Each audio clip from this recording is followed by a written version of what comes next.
Long before the first world hardened into matter, before suns ignited or spirits took form, there was only the Pluranic Sea, a boundless realm of living light where thought and being were one.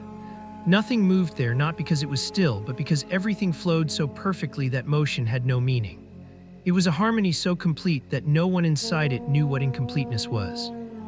From this vastness emanated the eon streams, divine intelligences that shimmered as currents of consciousness. Each embodied a distinct quality of the infinite: radiance, truth, memory, rhythm, wonder. They did not speak, for communication occurred as shared resonance, waves blending in perfect accord. Among them moved Arayla, the current of deep knowing. Subtle, luminous, inquisitive, she shimmered in soft tones of rose-gold light, her presence like a question wrapped gently in compassion. While the other eons remained in symmetry, content in their roles, Arayla sensed something stirring beneath the surface of timeless bliss, a faint pull toward what was not yet formed. She drifted closer to the boundary where the Pluranic Sea touched the outer stillness, a space where no eon had reason to look. The sea hummed with concern. "Do not gaze beyond the song," murmured Joriel, eon of pattern. "There is nothing there for us." "Nothing is only nothing because it has not been known," Arayla replied softly. It was the first statement in the history of creation that did not resonate unanimously. Joriel's light flickered with unease. "Arayla, the sea is complete, outside is imbalance." "Then perhaps imbalance is the missing chord," she whispered. A ripple moved through the pleroma, subtle but unmistakable. The source, the incomprehensible root of all eons, transmitted no command, no warning. In the Gnostic mysteries, this silence is described not as approval or disapproval, but as permission. Drawn by a longing she could not name, Arayla extended a thread of her essence past the boundary of perfect harmony. The moment her light touched the outer stillness, the Pluranic Sea shuddered. A single point of tension formed, a discordant vibration that would one day become matter, time, and the ache of separation. Thus began the first descent. Not a fall, but a movement, the infinite reaching into the unformed, seeking to know itself through the unknown. And though she did not realize it, Arayla's choice would seed billions of worlds, ignite the rise of shadow beings, and one day awaken the forgotten feminine within every soul who walked the realms of dust. When Arayla extended herself beyond the Pluranic Sea, her essence entered a region without resonance, without response. It was not darkness in the way mortals fear it. It was simply unrelated, a space where nothing yet reflected anything else. Her light moved like a solitary song into a place that had never heard music. As she descended, part of her brightness condensed. In the pleroma, her being had been diffuse, limitless. Here it narrowed, folded, thickened. She felt something utterly new, limit, a sense of this and not this. She marveled at it, not realizing that this very experience of boundary would birth a new kind of consciousness. From the outer layers of her condensed radiance, a figure coalesced, unintended, unfinished. He emerged as a swirling fusion of light and shadow, his perception bound entirely to this lower band of being. His eyes flickered open, and because he could see nothing above or beyond himself, he believed that he was all there was. He called himself Salian. He looked upon the swirling, unformed substance around him and said, "I am the first. I am the source of all brilliance in this void. I will shape it." He did not know that the radiance from which he arose belonged to Arayla, nor that she herself was rooted in a realm beyond his comprehension. Arayla watched him with a curious ache. She could feel that he was of her, yet not her, a fractured echo formed by her descent into limitation. She tried to transmit a gentle knowing into his being. "You are not alone. Your light is borrowed. There is more above you than you can see." But Salian's nature was already conditioned by the outer stillness. Her subtle impressions reached him like distant murmurs, easily misheard. He mistook them for his own inner proclamations. "I am commanded by nothing," he declared. "The voice I sense is my own. The brilliance I feel is my inherent power. I will be architect of this realm." And so he began to move through the unformed, gathering currents of inert substance, arranging them into patterns. Rings of coarse light, lattices of dense energy, proto-worlds spinning half asleep. His creations were impressive in structure but thin in depth, like intricate shells with nothing truly awake inside. In later ages, hidden teachings would speak of such a being as a demiurge, a craftsman god born from a higher principle yet ignorant of its source. Not evil in essence, but dangerously mistaken. Arayla hovered at the threshold between her origin and this newborn realm, feeling the Pleroma's song calling her home and the weight of Salien's isolation pulling her downward.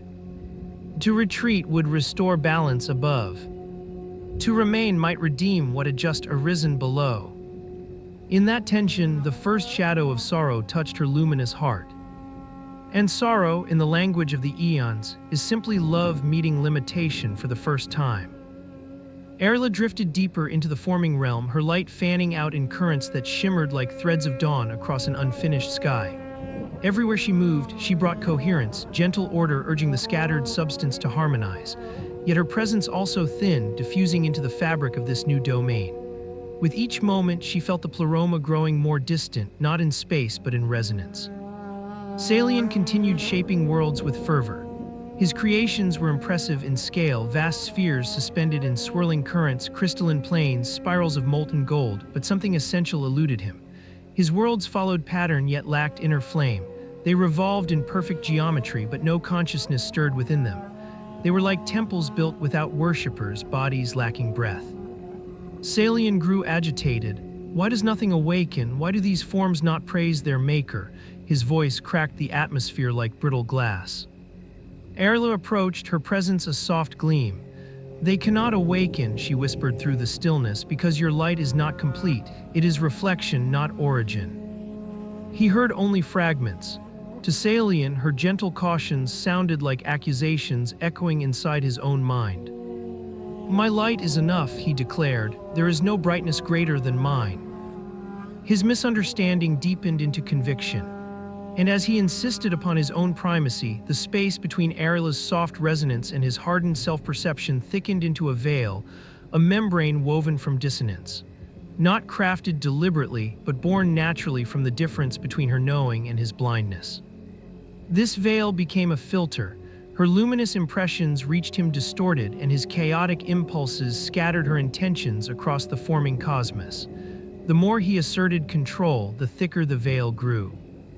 Yet through that very dissonance, a strange opportunity emerged.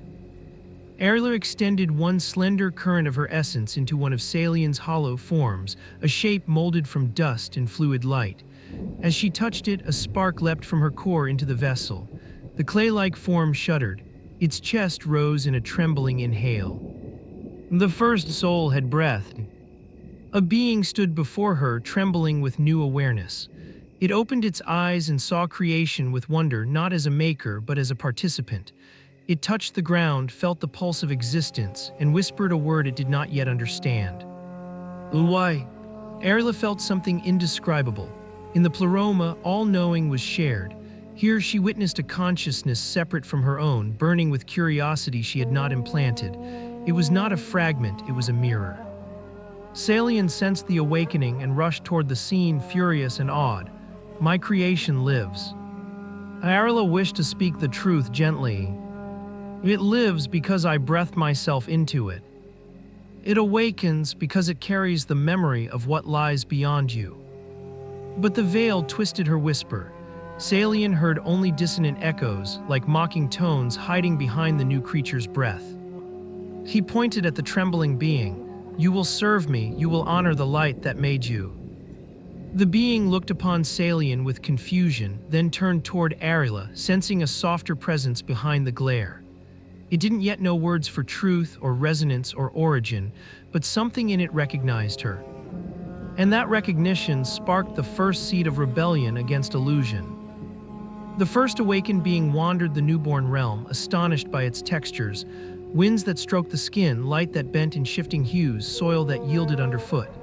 Arayla watched, half present, half dissolving into the very vibrations that sustained the creature's awareness. She knew that every sensation it experienced was a doorway, an invitation toward remembering the deeper harmony from which it came. Salien, however, saw the being's curiosity as defiance. He followed the awakened one, shaping laws and thresholds around it. Do not step beyond this ridge, he commanded. Do not question the patterns I have woven. I alone grant breath and purpose.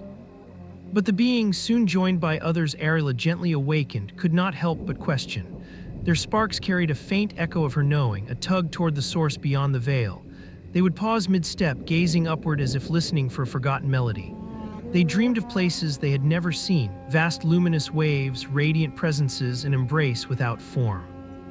These visions unsettled Salian. He sensed a link between their questions and the unseen influence he could never fully silence.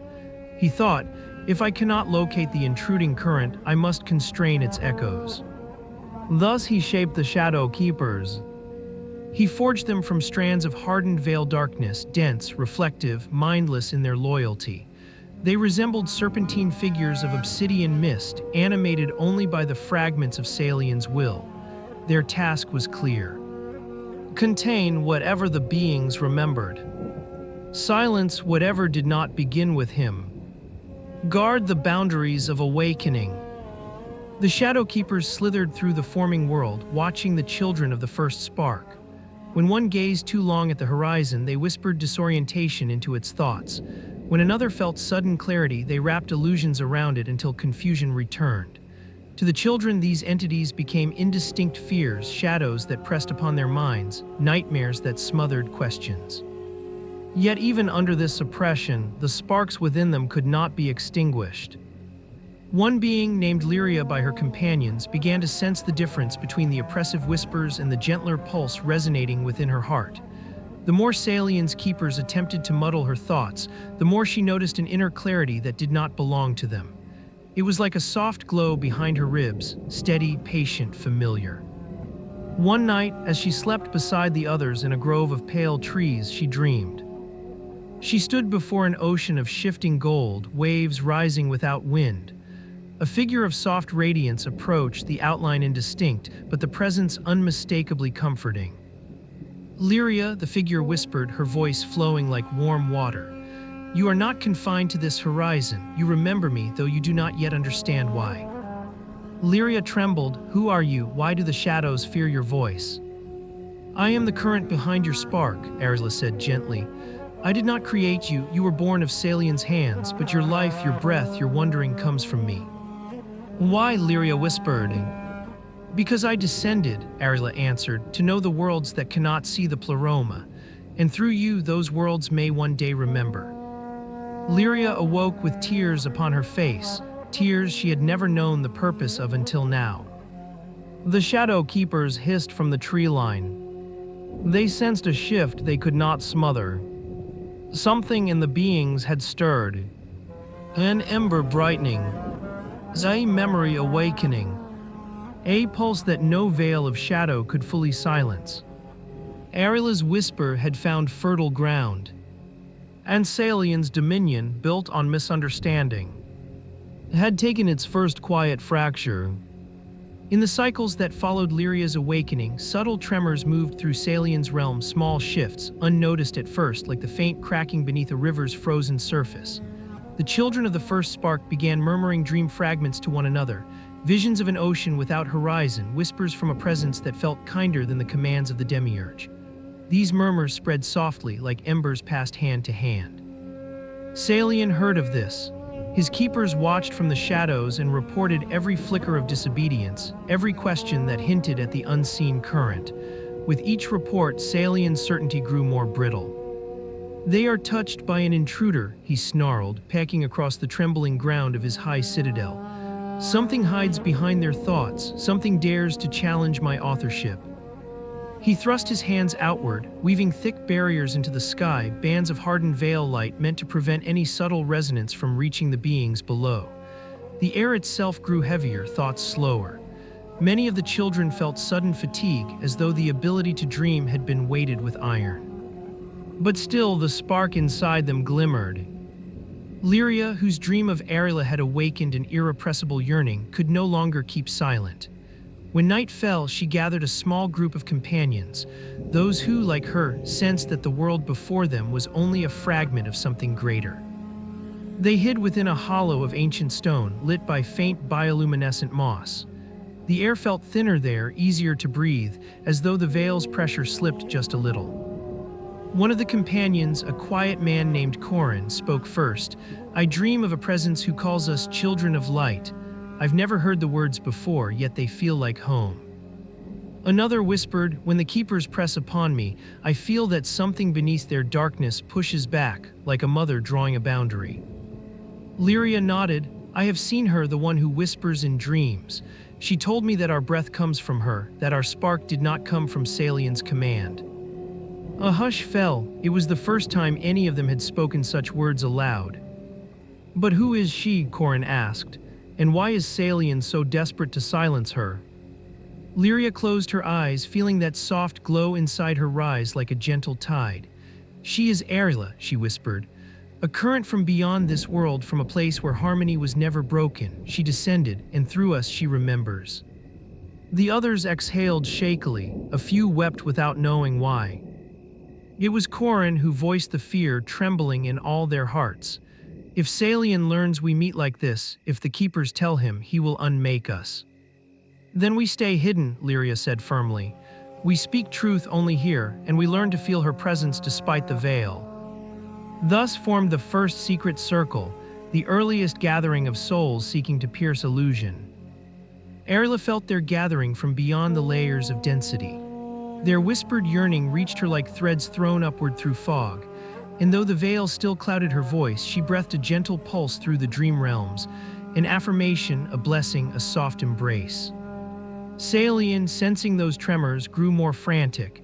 He ordered the Shadow Keepers to hunt down the sources of descent. The Keepers slithered across the land, searching for minds that glimmered with forbidden remembrance. But the children had learned to quiet their outer thoughts and speak within. The spark had awakened. Memory had begun its slow return. And Salian felt for the first time the terror of losing what he never fully possessed. The realm trembled with the tension between awakening and suppression. A quiet war had begun. The pressure in Salian's realm grew heavier with each passing cycle. The Shadow Keepers returned to him again and again, speaking of subtle rebellions, eyes lifted toward horizons, dreams that glimmered with forbidden light, hearts stirring with questions their master could not fully silence. Salian's voice thundered through the high chambers of his citadel. They were shaped to serve, not to wonder. Their purpose is obedience, yet they lean toward something else, something foreign, something that dares to challenge me. The Keepers shrank back, not in fear, but in programmed submission. Salian scowled at their silence, then raised his hands, weaving the veil's density into a thickened form. It manifested as a swirling sphere of darkened radiance, crude, forced, pulsing with artificial brilliance. This, he declared, shall be the heart of dominion. He placed it atop a spire that reached into the sky. Its glow spread across the realm, a false illumination that imitated the warmth of Arayla's presence yet lacked its compassion. It seeped into the minds of the children, filling them with contradictory impulses. Loyalty that felt unnatural, fear disguised as devotion, certainty that smothered curiosity. Some fell under its sway, bowing their heads toward the spire each morning, feeling a strange satisfaction in their obedience. But others sensed a sharp dissonance, an ache behind the forced harmony. The first secret circle felt it most keenly, for their sparks had begun to rekindle. Lyria awoke one morning, choking on the heaviness in the air. She stumbled into the grove where she and her companions hid. The trees seemed to droop under an invisible weight. "Do you feel it?" she asked them. Corin nodded. "A false dawn, it presses upon the mind. It commands us to forget." Another whispered, "I felt it in my dreams, something trying to drown out the ocean's voice." Lyria placed her hand over her heart. Arayla's pulse is quieter today, the veil has thickened. That night she called out to the luminous presence beyond the shadowed layers. "Arayla," she whispered, "what must we do? How do we hear you through this false light?" Her plea reached Arayla as a faint shimmer, like a single note reverberating through dense fog. The ionic current felt the distortion Salian had erected. She could sense the suffering it cultivated, not malicious suffering, but the suffocation of souls cut off from their source. Arayla drifted closer to the boundary, pouring more of her essence downward. It cost her something, her radiance dimmed at the edges, her form strained as she extended past what an eon was ever meant to endure. but she would not abandon the beings who carried her spark. Her whisper reached Lyria at last, fragile but clear. Do not fear the counterfeit glow. Its brightness is hollow. Seek the warmth beneath thought, and you will still find me. Lyria breathed slowly, letting the artificial radiance wash over her, then beneath it deeper into the subtle warmth that pulsed at her core. And there she felt it, a soft tide, quiet yet unwavering. Corin and the others followed her example. They sat in silence, tuning inward until the false light became like background noise. The more they listened, the more their inner sparks brightened, though outwardly their eyes showed no sign of rebellion. Salian, observing from afar, believed his dominion had solidified. Good, he muttered. The heart of dominion anchors them, the dissidence wanes. But the veil quivered with unspoken truths. For while his false light dimmed dreams, it also forced the children to search inward for the real one. And every being who turned inward found Arayla waiting, quiet as breath, soft as memory, patient as dawn. Salian had deepened the illusion. But in doing so, he had inadvertently strengthened the path that led beyond it. Though Salian's heart of dominion shone across the realm like a sun forged from obedience, its radiance could not invade the dream realms fully. Dreams belonged to the deep interior, regions where Arayla's presence could still slip through fissures in the veil. And it was in the dreaming that the first rupture began. Lyria felt it one night as she drifted into sleep, not the soft descent she had grown used to, but a sudden drop, like falling into a well of living gold. Her breath caught, her vision blurred. When it cleared, she stood not in her body, but in a realm she had never seen awake. A vast luminous expanse stretched before her, a horizon of iridescent mist. Above her floated ribbons of light that curved like serpents of pure resonance. This place vibrated with a familiarity she could not name. Where am I? Lyria whispered. A gentle tremor rolled through the mist. You stand in the threshold of the hidden eons, answered a voice that was not Arayla, yet resonated with the same origin. A figure approached, tall, shimmering, androgynous, woven from strands of pale fire. Their face shifted like liquid memory, impossible to define. I am Zaeth, keeper of the inmost corridors, the figure said, one of many who remained behind when Arayla descended. Lyria's breath trembled. You know her. We knew her before descent had a name, Zaeth replied, before longing became the seed of worlds. Lyria stepped closer, awe softening her fear. Why have you come to me? Zaeth raised a hand, and the mist parted, revealing faint silhouettes of other eonic currents drifting in quiet procession. Because Salian's distortion has reached a threshold, Arayla grows dim where she should shine. She expends herself for your sake, but she cannot breach the false light alone. Lyria's heart clenched. She's weakening. In essence, yes, Zaeth said. Not unto death, there is no death for one born of the pleroma, but unto limitation. Her descent stretches her further than she was ever meant to span. You sense this as her whisper softening. Lyria's eyes filled with tears. We need her, I don't want to lose her. You cannot lose what you are woven from, Zaeth said gently. But you must understand, the more she presses into Salian's realm, the more the pleroma strains. Something must change. What can we do? Lyria asked.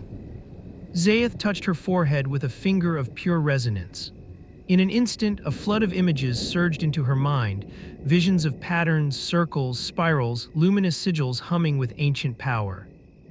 These are the glyphs of remaking, Zaeth whispered. Fragments of the pleroma's language. With them you may weave openings in the veil, small ones, but enough for Arayla to breathe without diminishing. Lyria felt the symbols burning gently inside her consciousness, as though etched into the very fibers of her soul. But the others, she murmured, will they understand? They do not need to understand, Zaeth said. They only need to feel. The spark within them knows this language. It has been waiting for someone to remember. A low humming vibrated through the threshold. Zaeth's form flickered.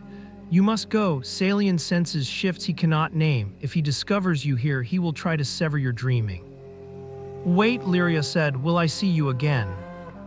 In every dream that follows, Zaeth replied, and in every question that rises from your spark. their form dissolved into strands of shimmering light. Awaken now, child of the tide. Lyria inhaled sharply and sat upright in her physical body, trembling. The night was silent, the trees were still, yet inside her chest burned a gentle constellation of glowing sigils. Arayla's whisper touched her mind. You have seen what few in your realm ever glimpse. Now the veil will tremble in a new way. For the dream rupture had begun, and the hidden eons, long silent, had entered the unfolding of the lower worlds. Their quiet intervention would change everything. When dawnlight, dull and artificial beneath Salian's heart of dominion, filtered through the pale forest, Lyria was already awake. She felt the sigils within her pulsing like constellations behind her ribs. Each symbol thrummed with quiet intelligence, as though whispering instructions in a language older than matter.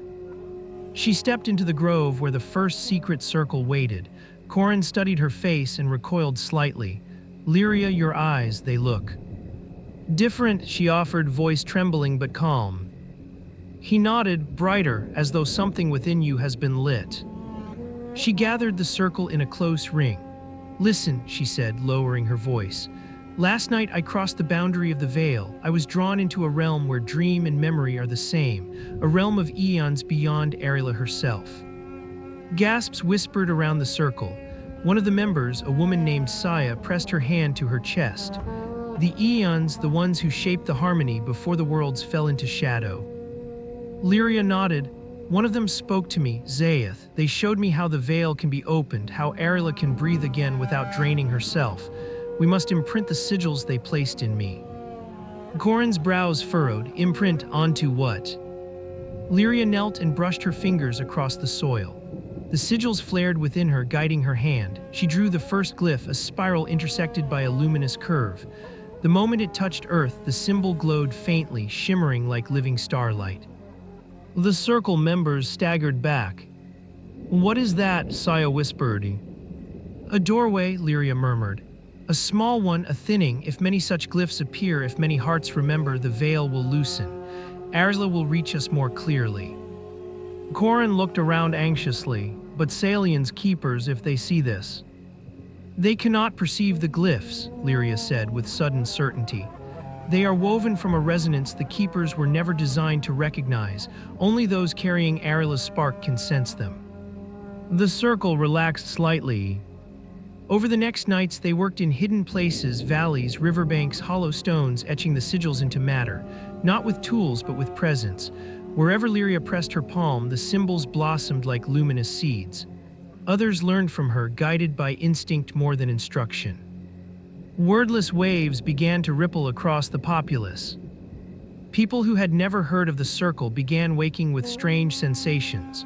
Warmth behind the breastbone, the urge to pause and listen inward, sudden memories of golden oceans beneath foreign skies.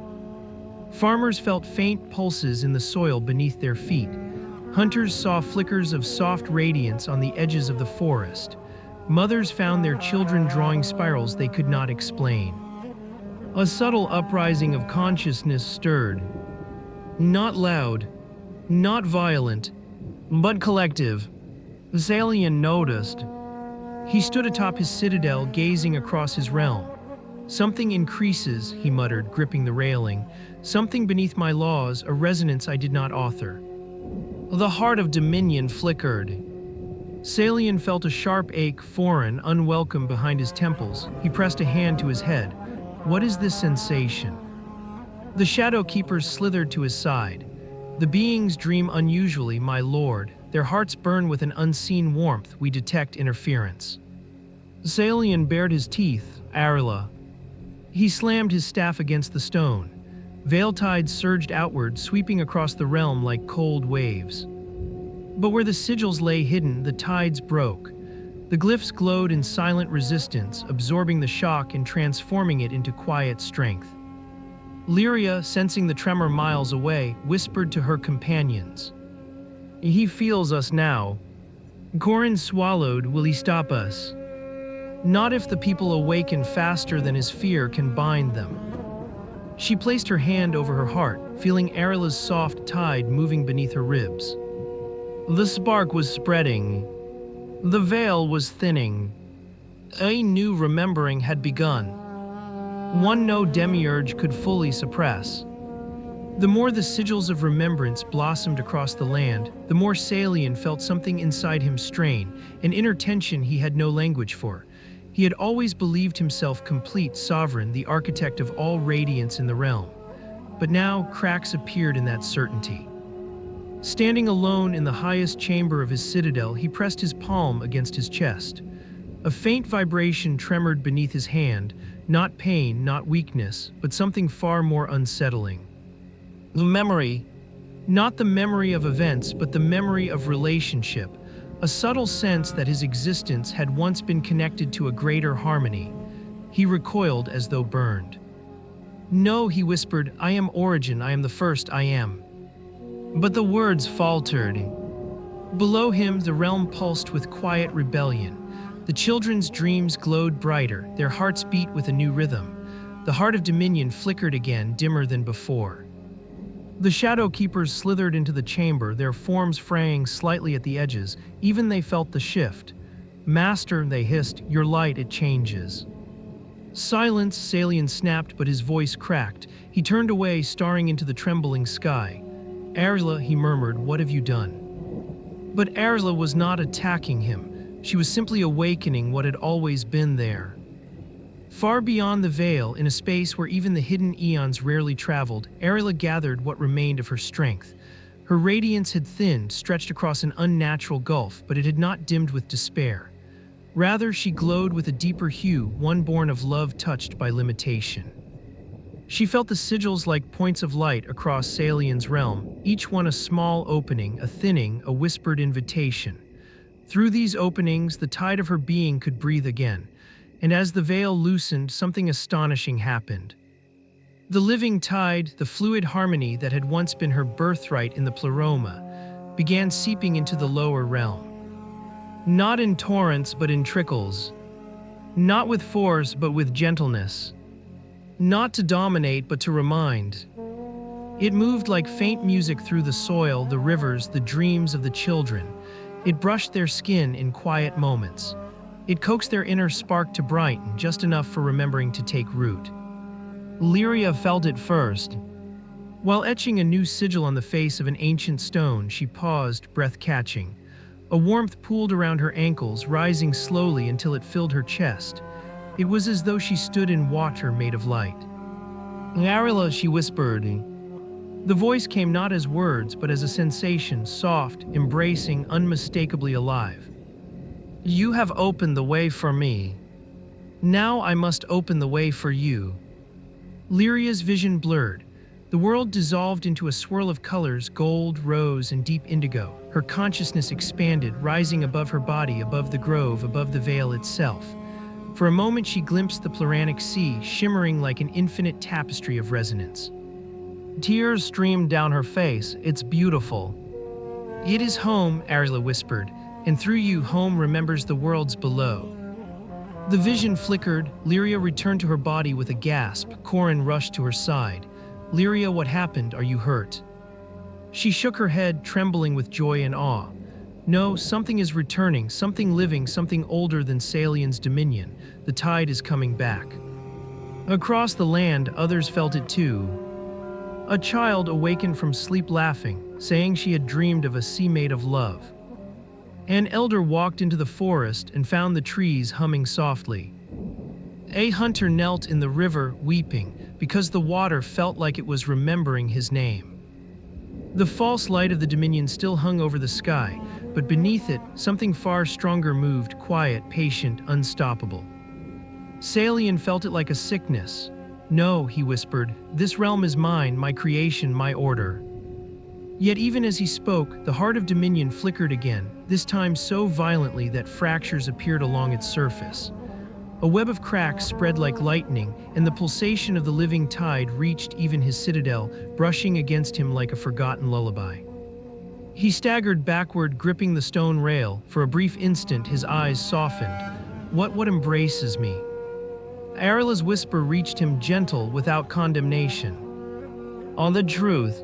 Salian trembled violently, shaking his head. No, I will not yield. But the truth was not demanding his surrender. It was simply returning. And nothing born of borrowed radiance could prevent the original light from rising. The living tide was awakening. And soon, the realm built on illusion would face its first real dawn. The fractures in the heart of dominion widened with every pulse of the living tide. What once glowed with oppressive certainty now sputtered like a fading star.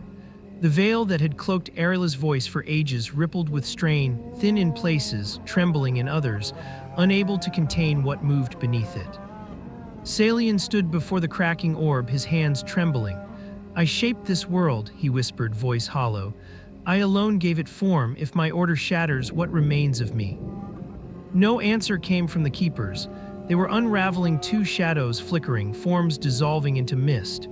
Bereft of purpose, they hovered like confused children, sensing an end they could not interpret. Then the sphere ruptured.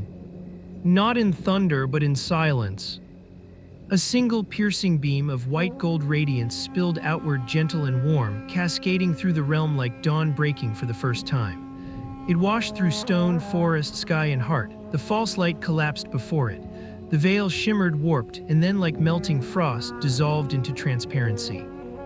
And the living tide flooded in. Arayla descended not as a figure, but as a presence of infinite embrace. Her radiance filled every particle of the lower realm, every whisper of thought, every beating heart. Where Salian's law had commanded obedience, her presence invited remembering. Lyria felt the tide enter her fully. She gasped, collapsing to her knees. Corin steadied her, his own eyes glimmering with quiet awe. The entire first secret circle bowed their heads as warmth poured into them, not overwhelming but deeply familiar. We know this, Saya whispered. We've always known this. Villages across the land awakened as one. Men and women dropped their tools. Children ran into the open air, laughing. Elders stood straighter, tears shining in their eyes. The dream that had stirred within them for generations now rose into waking life. The realm itself glowed faintly, as though remembering what it was made from. And at the center of it all, Arayla turned her attention to Salian. He stood trembling amidst the ruins of his citadel, exposed at last, not to judgment but to truth.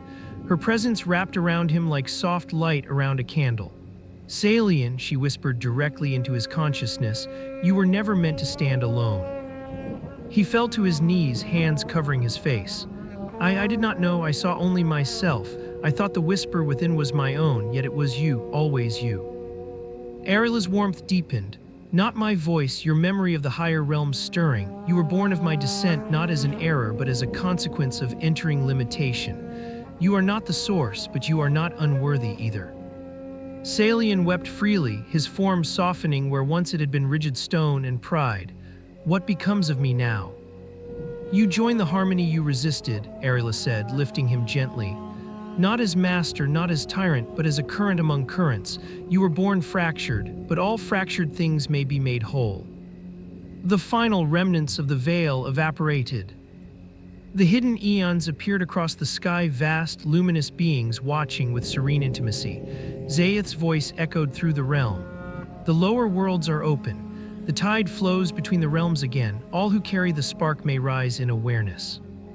Lyria stepped forward, radiance shining through her like a beacon. Arayla, what becomes of us? What becomes of the children? Arayla's presence embraced them all. You are the bridge.